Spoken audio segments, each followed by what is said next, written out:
निदेशक Shri Kuldeep केरोला sir. केरोला sir के बारे में मैं कुछ चीज़ें इनके जो एकेडमिक है उस पर बता दूं आप लोगों को कि सर MSc M.Ed और MBA है। इससे पहले सर के द्वारा जनपद पौड़ी गढ़वाल और चमोली गढ़वाल में मुख्य शिक्षा अधिकारी के पद पर कार्य किया गया है।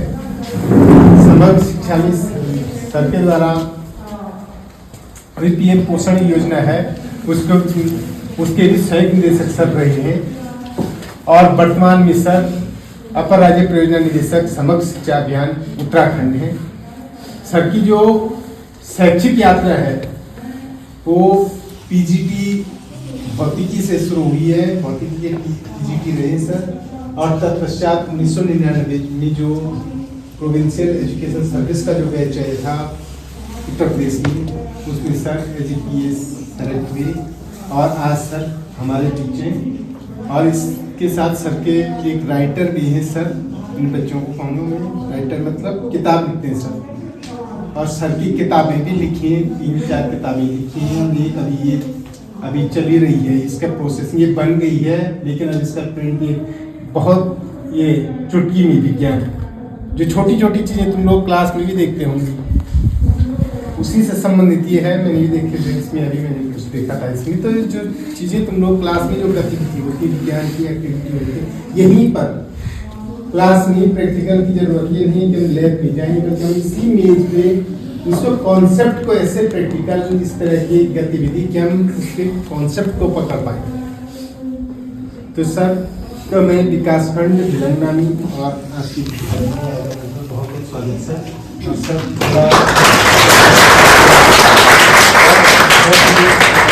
मोटिवेशन ध्यान से सुनिए सर को, और मोटिवेशन मिलेगा आप लोगों को, क्योंकि सर ऐसे मोटिवेशनल स्पीकर भी बहुत मंचों पर बात कर चुके हैं।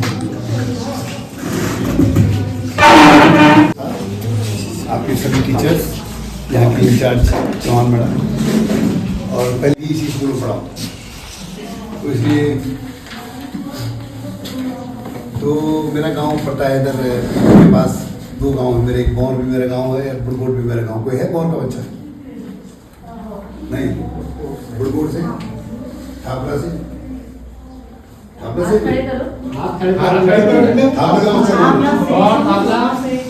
खुशी का है, चुगड़ी। अच्छा, क्या पूरा नाम? खुशी। अच्छा, किसी बेटी है उसला? तो खैर तूने तो सुना है मेरा नाम? नहीं सुना? तभी आया मैं यहाँ ना।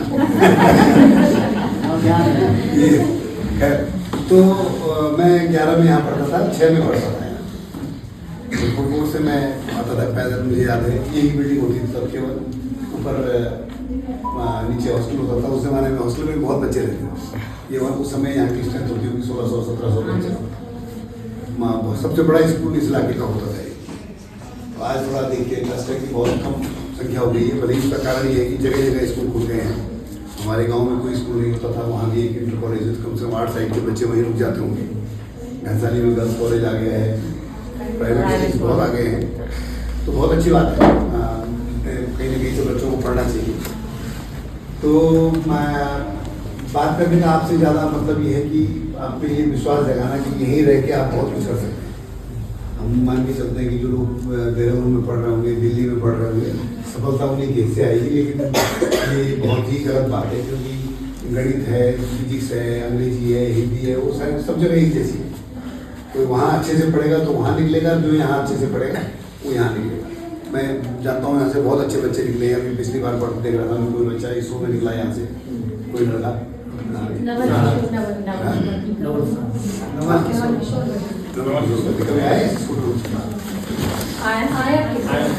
नहीं, बच्चों से बात करो ही आपने? बहुत बढ़िया। तो बड़ूनी है लड़का, डॉक्टर है इधर, वो भी यही पढ़ा शायद। तो बहुत सारे बच्चे हैं यहाँ इंद्रेश में जो है। तो ये तो नहीं मेरे गांव से जो जितने बच्चे टीचर बने हैं वो सब यही पढ़े हैं। पंकज कोठियाल है ना, एक लड़का बैंक में है, एक लड़का तो बहुत सारे बच्चे, तो कहने का मतलब ये है कि ये अगर आप मेहनत करेंगे और अभी से सोच लेंगे कि मुझे कुछ करना है। हमारे साथ समस्या क्या होती है कि हम बहुत देर में जाते हैं, बीए करने चले जाओगे, बीएससी करने चले जाओगे, तब तुम्हें सोचने लगोगे मुझे करना क्या है। लेकिन आज आपको अभी से सोचना चाहिए कि हमें करना क्या है। अगर आप अभी से नहीं सोचोगे तो पिछड़ जाओगे, क्योंकि अब तो पहले तो कुछ लोग पढ़ते थे जो थोड़ा सा पढ़ते थे वो निकल जाते हैं, अब तो सब पढ़ते हैं, मान के चलो।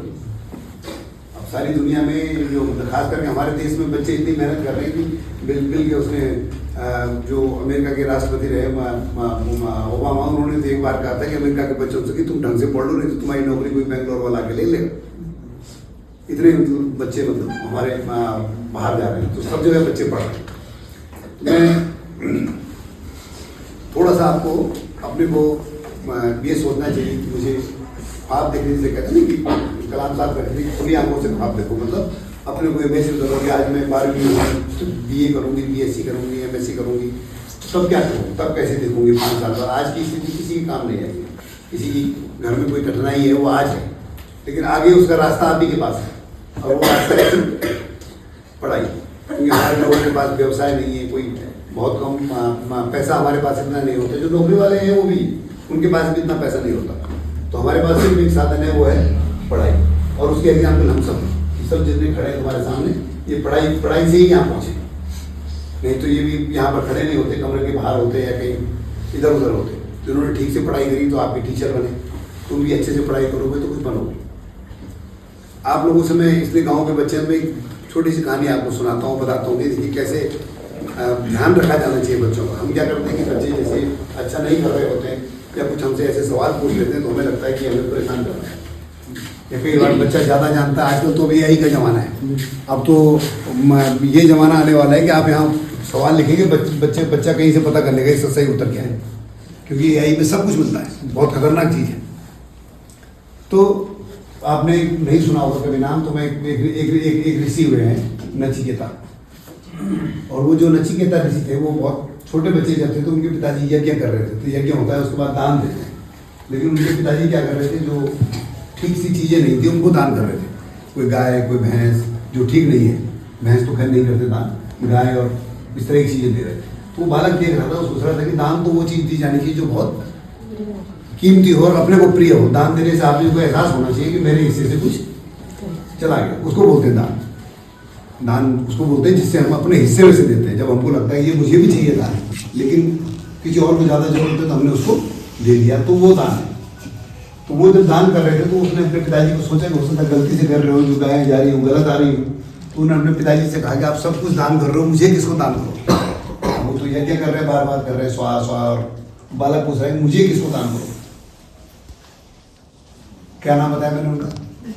नचिकेता। तो पिताजी ने उसकी बात ध्यान नहीं दिया, क्या बोलता है मतलब इसको क्यों दान करोगे, तो मेरा लड़का है। तो फिर पूछा उसने कि किसको दान करोगे, मुझे, आप इनको ये दे रहे हो, उसको वो दे रहे हो, मुझे किसको दे दो। पिताजी ने फिर भी जवाब नहीं दिया। तो जब 2-3 बार वो बोले तो पिताजी का ध्यान भंग होने लगा, मतलब परेशान होने लगी कि मेरी पूजा में क्या डाल रहा है, बाधा डाल रहा है, और उसके हिसाब से वो पूजा ठीक नहीं होती। तो वो उसकी जिज्ञासा है मन में कि वो जाने कि ऐसा क्यों हो रहा है, पिताजी रोक के बता दें। तो पिताजी को बहुत गुस्सा आता है, तो वो फिर पूछता है कि आप मुझे किसे दान देंगे। तो पिताजी कहते हैं कि यमराज को दान दें। और यमराज को दान देने का मतलब मृत्यु को दान देना। यज्ञ खत्म होता है तो वो अपने पिताजी से कहता है कि पिताजी मैं तो चाहता हूँ। बोले कहाँ जाएगा? बोले आपने तो मुझे दान दे दिया। बोले किस कब दिया? बोले अभी दिया। आपने कहा यमराज को दे दिया। बोले ये तो बोलने वाली बात है। तो बोलने को कहा वो वापस मांगो जो आपने लोगों को दिया। अगर वो बोलने वाली बात है तो वो भी तो आपने खाली बोला कि तू ये ले जा, तू ये ले जा। तो पिताजी ने कहा वो तो मैं दान कर दूँ। तो बोले ये क्या है, तो आपने मुझे दान कर दिया। तो पिताजी को अपनी गलती का एहसास हो, लेकिन क्या करेंगे, बहुत समझाया उसको मत जा। और फिर नहीं चला, मैं यमराज के पास चला। तो वो यमराज के पास चला तो कोई भी जाके उसने एक जगह तपस्या की, तो यमराज का ध्यान किया, कई दिन भूखे रहा। तो यमराज ने जब प्रार्थना होती तो यमराज ने अपने लोग भेजे, भाई जाओ उस वालों को समझाओ, देखो क्या कर रहा है। तो उन्होंने कहा वो तो केवल आप ही को बुला रहे हैं कि उसको आप ही को जाना होगा। यमराज गए उसके पास, तो यमराज ने कहा भाई उठो, मैं आ गया, तूने बुलाया, मैं आ गया, बोल तुझे क्या चाहिए। तो उसने कहा मुझे कुछ नहीं चाहिए, मुझे तो आपके साथ चलना है। उसने कहा मेरे साथ जाने का मतलब समझते हो? बोले हाँ बिल्कुल जानता हूँ। तो बोले तुम तो नहीं आ सकते, तुम्हें तो बहुत लंबी आयु जीनी है। तो उसने कहा नहीं, मेरे पिताजी को तो दान दीजिए। तो यमराज ने मुझे समझाया, अच्छा फिर मैं तुझे घोड़ा दे देता हूँ, कुछ धन संपत्ति दे देता हूँ, तुझे राजकुमार जैसा बना देता हूँ, तेरे पिताजी को अमीर कर देता हूँ, अब चला जाए। तो उसने कहा मैं नहीं। तो उसने बोले क्या चाहिए? बोले क्या तो मुझे कुछ बताओ, ये ऐसा ज्ञान दो कि मुझे ये सब चीज़ें छोटी लगने लगी। तो जब यमराज ने कहा मैं तुम्हें बढ़िया बढ़िया घोड़े देता हूँ, तो उसने कहा ये घोड़ा पूरा हमेशा रहेगा मेरे साथ क्या? तो उसने कहा नहीं, तो मर जाएगा कुछ समय बाद। तो बोले तुझे सोना चांदी देता हूँ, तो बोले मैं ये सोना चांदी रह के हमेशा रहूंगा क्या? तो उसने फिर कहा नहीं, वो सोना चांदी रह जाएगा, तू तो नहीं रहेगा। क्या करूं? तो यमराज समझ गए कि इसकी बहुत जिज्ञासा है। तो उसने कहा मैं सिर्फ ज्ञान चाहता हूँ, मुझे ज्ञान दो। तो मैंने आप लोगों को ये कहानी क्यों सुनाई? इसलिए सुनाई कि ऐसे ही हमारे बच्चे भी करते हैं कि जब कई वो ऐसे सवाल करते हैं, और कई बार सवाल नहीं भी करते, तो हमें उन्हें प्रेरित करना चाहिए कि सवाल करें। तो अगर हम बच्चों की कहीं पर बच्चों ने खराब कर दिया, तो हम उन्हें ऐसे बोल देते हैं कि तेरे से नहीं हो सकता, तू नहीं। वही जो पिताजी कर रहे हैं, पिताजी भी टीचर ही है उसके। पुराने जमाने में जो ऋषि होते थे वो टीचर ही होते थे, गुरु ही होते थे। तो वो कहते हैं कि ठीक है। तो कहते हैं यमराज जी ने उसे 3 वरदान दिए कि उसने कहा मांग पहला वरदान। उसने कहा जी मेरे पिताजी ने मुझे जो जैसा भी व्यवहार किया, जब मैं वापस आऊँ तो भूल जाएंगे उन्होंने मेरे साथ कैसा व्यवहार किया, ताकि मेरे पिताजी को ये मुझे देख के वापस ग्लानि न हो। तो बात होगी। उसने कहा और वो, उसने कहा जी और मुझे ये वो ज्ञान दीजिए जो मतलब किसी के पास नहीं है। तो वो कहते हैं कि उन्होंने दुनिया में किस तरह से अच्छा जीवन जीना चाहिए ये ज्ञान दिया। तीसरा उसने कहा कि भाई मुझे जीवन और मृत्यु का ज्ञान। तो उन्होंने कहा ये विद्या तो किसी को नहीं मिलती, सिर्फ मैं जानता हूँ और जो परम ईश्वर है वो जानता है। तो उन्होंने फिर कहा कि तुम्हें मैं राजा बना देता हूँ, तुझे ये दे देता हूँ, तो चला जाए। उसने कहा नहीं।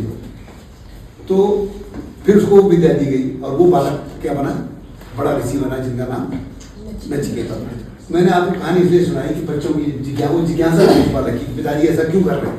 और पिताजी ने उसे क्या दे दी? एक सबसे वो अभिशाप दे दिया उसे।